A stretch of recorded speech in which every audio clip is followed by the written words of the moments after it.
Yo guys, it's Mr. Coolcop 200 and today we're going to be building a PC. Now, I know a lot of you, well, I hope most of you are into PCs, and the reason why you're watching this is maybe you're interested in making one, or maybe you've already made one and you just want to look at our video because you enjoy them, I don't know. It's your choice, but we're going to be going through all the steps in building a PC. They're all on the screen now, so click on the ones you want.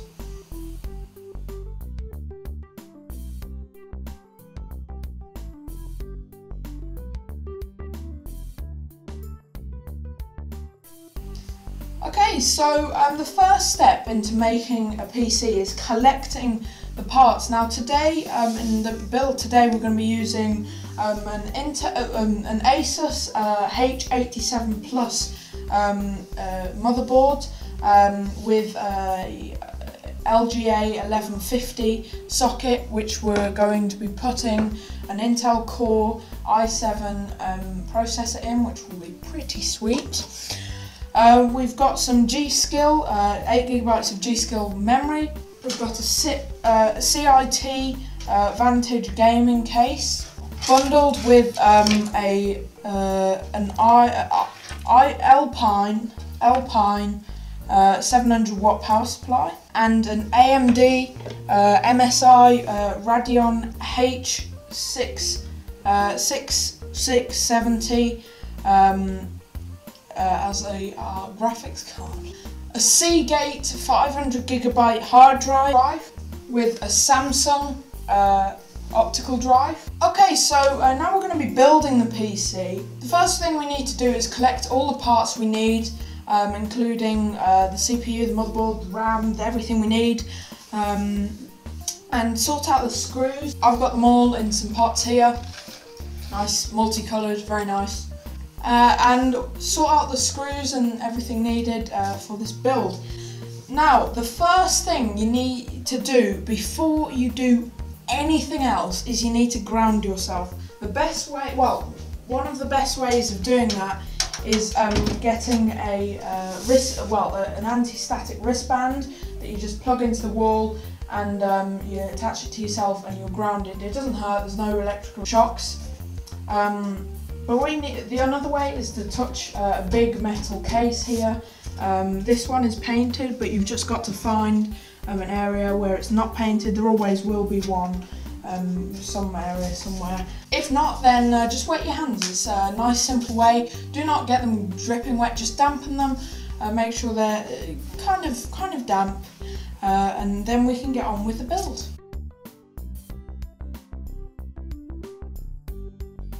Okay, so the first thing we need to do is do a test bench, is what it's called, outside of the case. So we've got the motherboard, and if you're using an Intel chipset, then you're going to have to press this little lever here, press it down, and just pull it kind of like away from you if you're doing it the way I am, or just towards the RAM slots here, or towards the 24-pin connector here. It all depends on your motherboard, but push it away from the way that kind of like goes inwards here, and then just pull it back, and then that's nice and simple like so.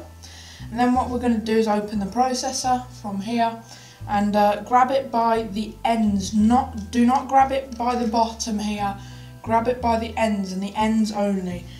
Okay, so there's little notches on the processor. You need to find the little notches on the motherboard socket.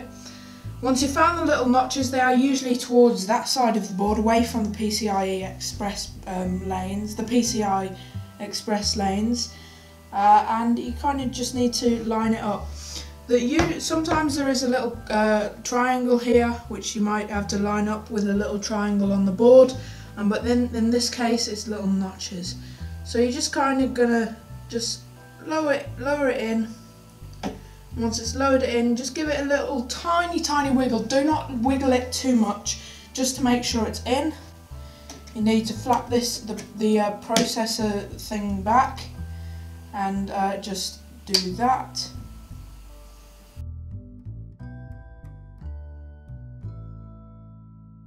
Okay, so there's a series of problems going wrong here. My battery's running out, my car's running out, loads of things are happening. But next we need to install the cooler for the CPU. Now, if you're using an aftermarket heatsink fan, then you might need to look on another tutorial to do so. But we're just using the stock fan.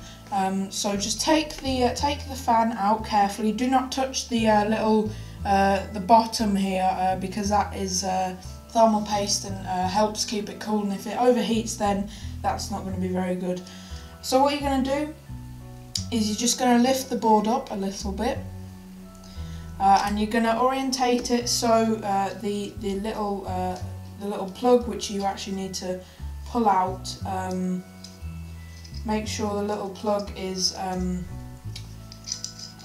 out, but make sure it's kind of orientated so that it will go into the CPU fan header, which is here. It may be somewhere else around there, but make sure it'll go in and there isn't too much extra wire everywhere. And what you're going to do is you're going to lift the board up a little, find the little holes, and just kind of line them up, and then just rest it on there. Okay, so once we've done that, you just need to push these in. Lifting the board up, you just need to push the little pins in. They will make a little clicking noise. So then we need to take the little header here and find the little fan header that it should say CPU fan or CPU header or something like that. And then just make sure it's all lined up. Make sure there's two little nibs, like things that stick out, and then there's a little nudge thing there. I don't know what you call it. Right there. You just line those up. Make sure the pins don't bend.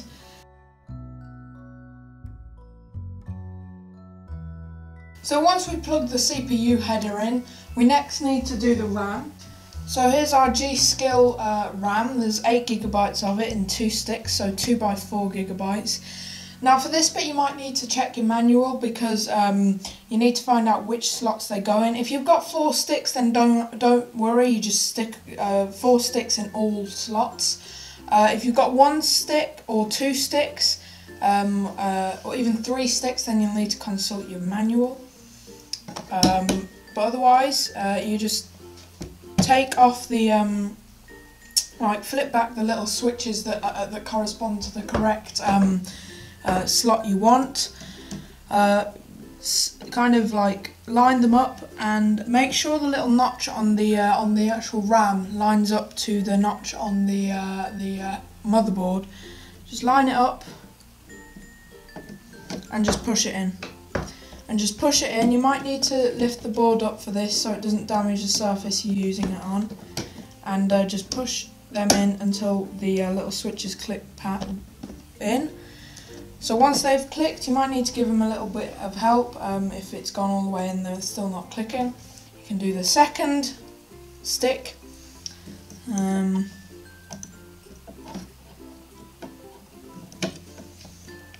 And do exactly the same thing that you did for the first one. Make sure you're applying equal amounts of pressure to each side, and do not forget to every so often just touch your case or something that's bigger metal, just to stop any static discharge going onto it.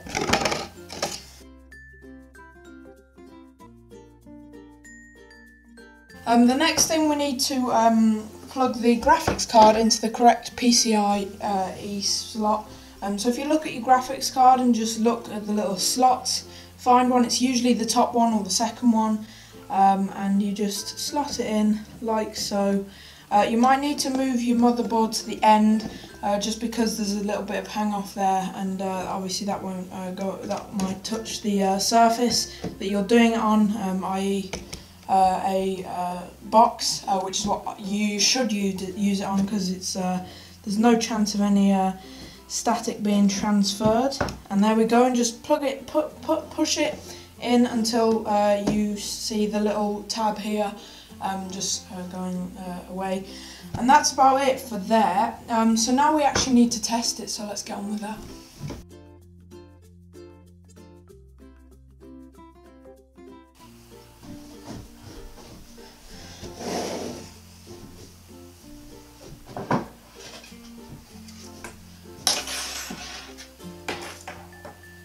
So take your power supply. One thing you might need to do is check your case box, or it may be in your case box, or it may be in your motherboard box.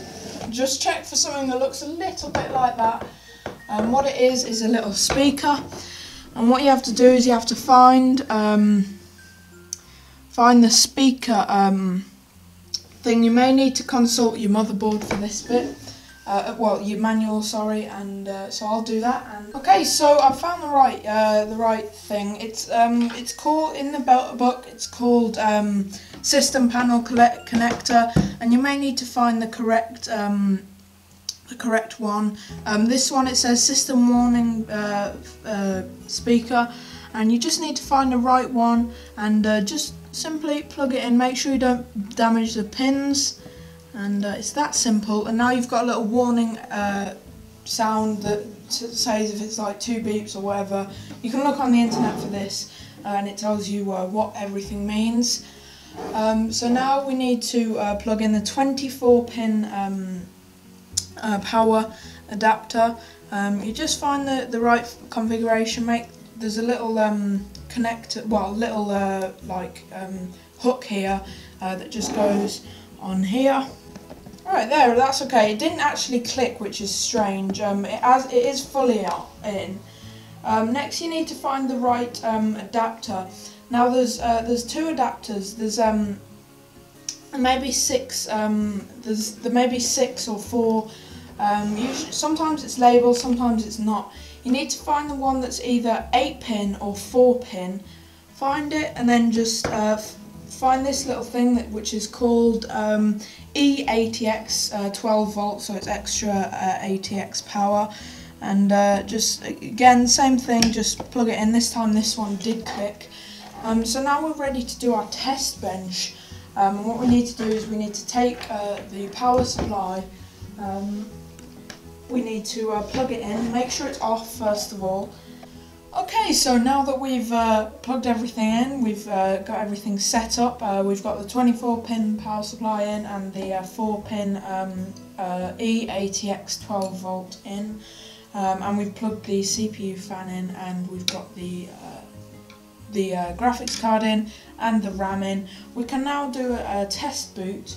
So what we have to do is we have to turn on our power supply, and then next to the speaker there are other pins. What you're looking for in your manual is when it says PWR, standing for power, and ground. They should be next to each other. And what you can do is take a screwdriver, and then what you're going to do is just touch them just quite quickly, not too long, and if everything turns on, it should be okay. There we go, everything's on, the fans are working, and we get 1 beep. We should get another if... Yep, and that means the BIOS has started up, and it's saying, oh, there's nothing to boot from, please select a boot device. So we're just going to do exactly the same thing. This time we're going to hold it for a little longer. There we go, and once all the fans have stopped spinning, we can turn the power supply off, and now we know that everything is working. We can unplug the 12 volt eATX and the 24-pin power supply. So now we can put the motherboard and everything there aside, and next we're going to bring our case up and we're going to prepare the case.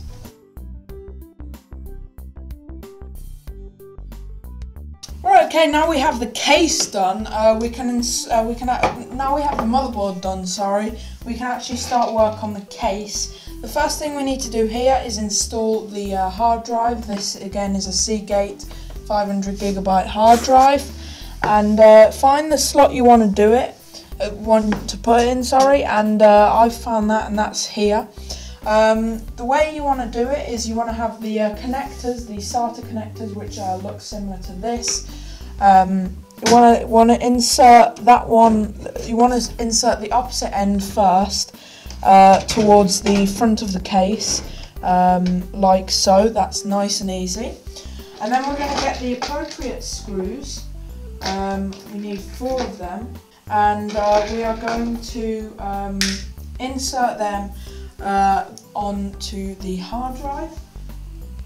So it may require a bit of moving about to find the aligned holes. We can see them now here, 2 little dots here.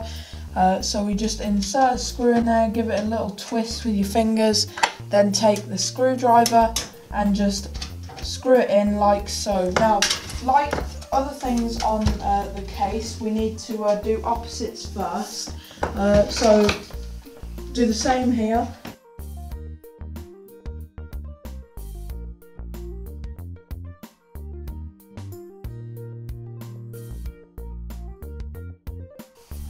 Okay, so we've installed the hard drive there. Now we need to turn the case around and take out the top or any of the slots you need to insert the optical drive if you've got one. If you don't have one, then don't worry about it. But if you do, then you'll need to take the top one or depends which one you want. Any one you just take out and then just take the optical drive, make sure it's the right way around, that would help. I think that's the right way around. No, I had it the right way around before, that's right. There we go, and just insert it in. You may need to move some of the cables on the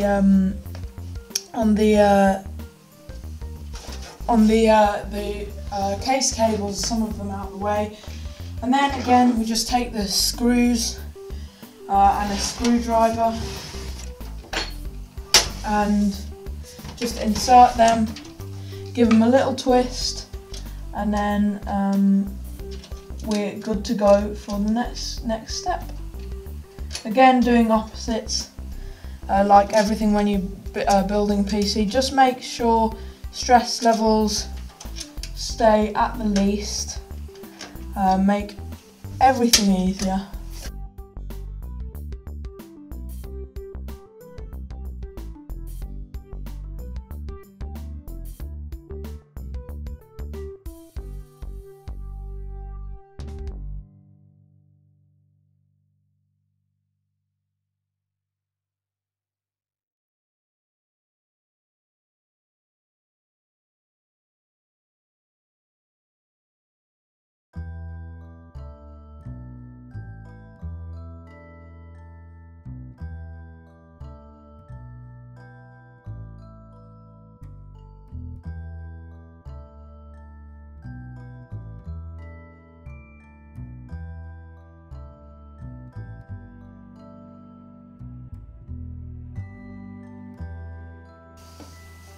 Okay, so we've done that. One of the holes wasn't quite aligned. I think that might be the fault of the case, but I just kind of did the best I could. The next thing we need to do is actually install the PSU into the case. So we're going to tip it onto its side like this, and I'll see if, and then we'll install the PSU.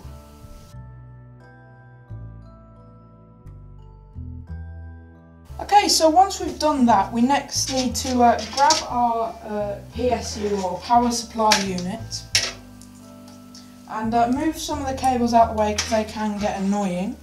And what we need to do is move everything out of the way that might get in the way. Make sure the fan is towards the inside of the case, but if it's on the bottom of the case, like a lot of PCs are, then it will usually have an intake an output on the bottom, in which case you can install it either way you want. But in this case there is no intake or output there, so I will just install it like so. Just rest it there and just push it in, making sure that all these sides are the right way around, and then I will install it. So to install the PSU, we need to do exactly the same thing that we have done for the last 3 things, and that's just line the holes up and just put the screws in, give them a little twist, and then put them in. Once you've done one, it's kind of easy. You can just tip it on its side. It won't fall down because it is resting. It is resting on the there's a little nudge that it's resting on. So then we need to do exactly the same as before. Take a screw, find the right hole. You may need to just push it a bit closer to the case if need be. Don't hesitate to do that. For most of these components you can use a little bit of force just to get them in the right position, but just try not to use too much force on the motherboard or things like that, delicate components. But it's kind of common sense really. If something won't go in, don't try and force it too much, just look in a manual and it might say something about it. It's nice and simple. Install the final screw. And so now we've done that, I think it's time to install the motherboard. So let's do that now.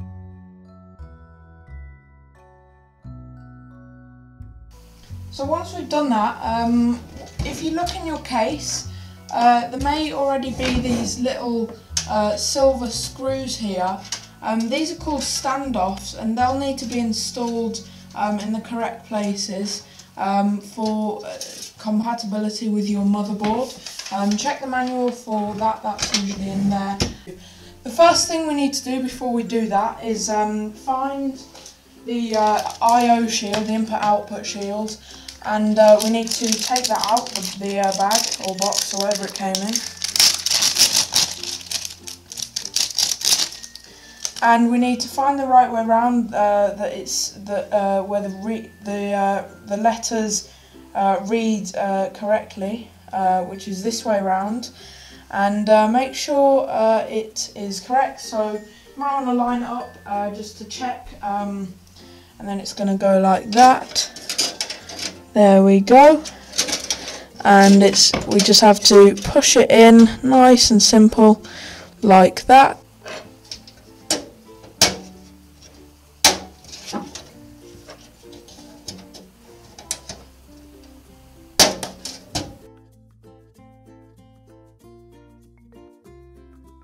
Okay, so as you can see, the input-output shield is done there. You can see everything's okay there. So what we need to do now is get all the wires out of the way. We don't need. Just shove them into some holes for now. We may sort them out later. Just make sure all the standoffs are visible.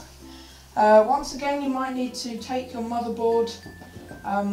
Make sure the graphics card is not installed. Okay, so take your motherboard and just gently lower it into the case like so. It may be a little tight with everything in there, and if so, you might need to take it out a couple of times and just get the right angle that it'll go in with. Maybe certain things in the way. You just have to kind of play with it, do your best, and then don't do anything nasty with the motherboard, and kind of just make sure it's not it's not touching the standoffs particularly, and then just move it a little closer to the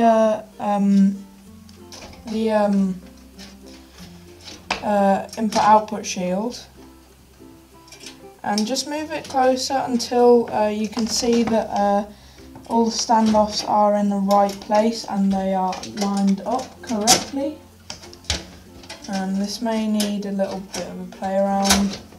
This bit you may need help from an adult or someone else, if someone else just to help you with it, because it is sometimes a little bit tricky. What you need to do is just press it a little bit closer to the input-output shield, just so it lines up. And then what you need to do is just take the corresponding screws to your standoffs. It will have come in the pack. Okay, so there's a bit of a better view for you. So what I've done is I've just pushed it.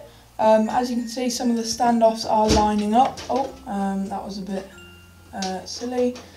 And just be a bit gentle, make sure nothing catches on the motherboard that can break easily. If there's some like crunching metal, it probably will be the input-output shield, but just make sure it's not anything precious and expensive like the processor. Make sure everything's pushed in, then get the appropriate screw and take it, and this bit is going to be the hardest part. So what you need to do is you need to push it in as far as it'll go until one of the standoffs is lining up. So once one of the standoffs is lining up, usually I do the one closest to the middle first. I don't know why, it's just preference of mine. It really doesn't matter, but again, the whole opposites thing is gonna help. So once that one's lined up, just keep pressure on the motherboard, and take your screw and just screw it in. And once the first one is done, keep the pressure on because it's not finished yet, and make sure everything's lined up. Don't screw it in too tight because you may need to remove it later on if you've done it a bit wrong. And then kind of just, you can let go if you need to, but make sure you keep that pressure on until all of them are done. I mean, it doesn't matter that much, but it just helps.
So that's that done. Now we can do focus on cable management and plugging everything in. So let's do that.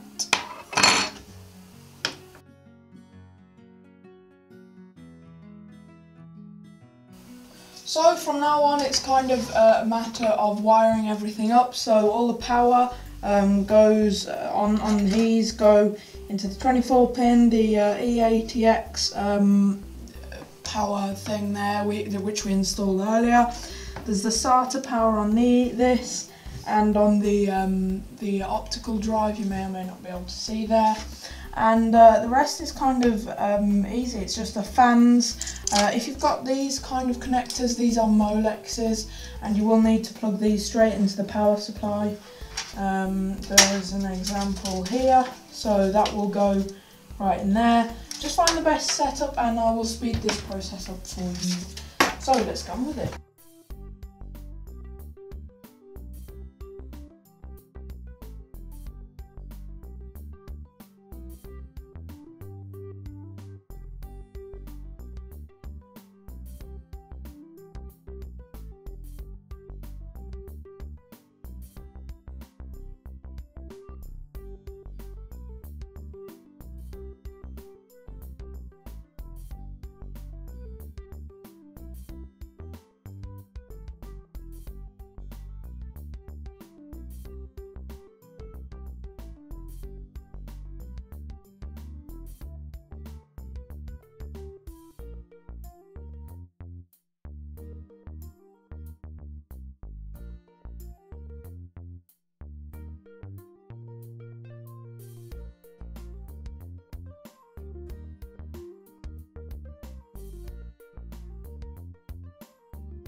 Hi guys, it's Tech Talk, and I just want to say thank you very much for watching. If you've enjoyed, don't forget to leave a like, rating, subscribe. I'm sorry the clip did get cut off there. I did do a bit of, I did actually do a boot up, so I apologise that didn't get put into the video. I think something happened to the footage, I'm not too sure what. But thanks for watching, and I will see you on the next video. Also, if you'd like to see tests with this thing which I'm using right now, then just comment, Facebook, something. Also, a review of the motherboard and CPU are on this channel along with reviews and stuff. So I'll see you on the next video. Goodbye.